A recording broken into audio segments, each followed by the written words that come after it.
me jump on and say that, I will.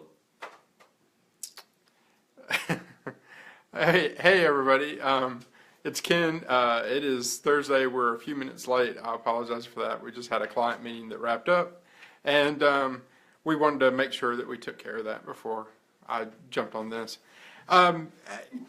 Things have been going great in the group. You guys have been fantastic to be posting things up.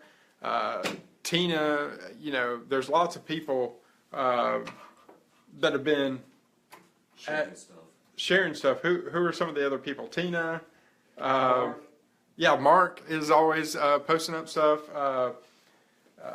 There's, yeah, Gene posted some stuff. That's good. I appreciate all the feedback and back and forth that people have been doing. That's awesome. I'm sorry I drew a blank on everybody's name there just a second ago.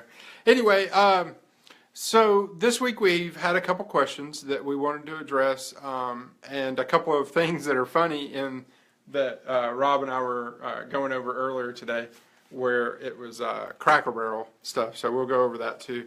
And we're hoping that Wednesdays are definitely working out for you guys. Please post a comment, on the Wednesday stuff that says, hey, that was helpful, or thumbs up. That'll help us out to know that what we're providing you on Wednesdays is working. So one of the questions was Tina. Tina asked specifically in this YouTube series that I'm doing is that you find out that voice is a thing.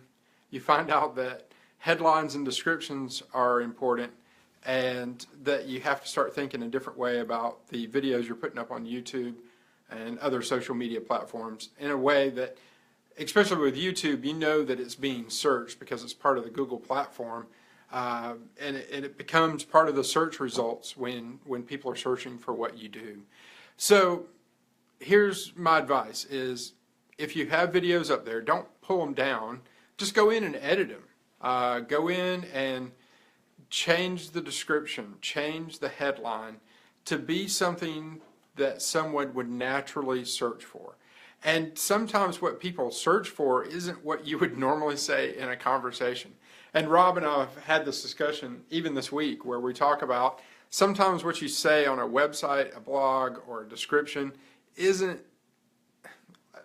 a way that we would normally talk to one another.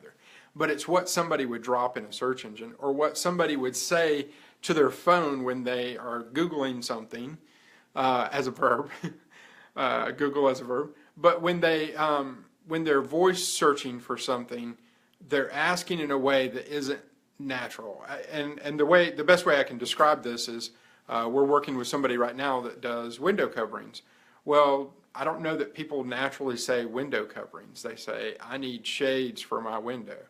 So the search becomes, needs shades for my window, Swanee, Georgia, right? That's how somebody would naturally search for something. So if you're worried about local, just make sure that you're tagging your stuff with a local tag. So meaning, if you're in Greenville, South Carolina, you need to tag it with Greenville. Even if you live in a suburb of Greenville, don't worry about tagging it with that suburb. Tag it with Greenville.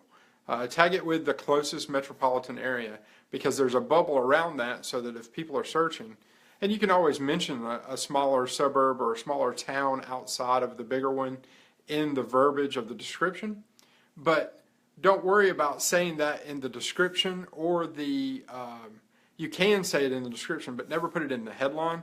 But in the headline, you need to say, need shades for windows, because that's what somebody's going to type in or verbally say to the search. So yeah, just take the time to go in there and edit it's easy enough to go in and edit, the headlines. That's probably the quickest way for you to do better with search results, is to change the headlines to the keywords and the phrases that somebody would search for your product or service that video is about. And don't repeat them. If it's you operate a car lot, don't go in there and say new car for you on every description. Like, you have to switch it around, and you need to be topical to what the actual content of the video is with that headline. And then we were talking about Cracker Barrel a little bit, right? So Rob's with me.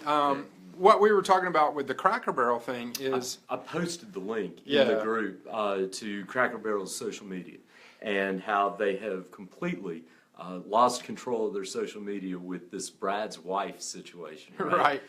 And what Rob and I were discussing, like, what in the world would you do as a company if your social media got hijacked by stuff that's going on that's kind of outside your control? Rob's pointing out that, like, every time they post up the daily deal or the special for that week, that there's 100 people saying, yeah, easily Brad's 100 wife people. doesn't like it because she Right, because she got Brad's wife fired. was fired, and why'd you fire Brad's wife? So, if you feel like you're, and so far, as Rob and I were talking about, so far Cracker Barrel is ignoring this situation. Hundreds of comments, and they just ignore them. They're ignoring it. Their PR firm is probably telling them to ignore it. We wouldn't. We wouldn't ignore it. We would address it. Absolutely.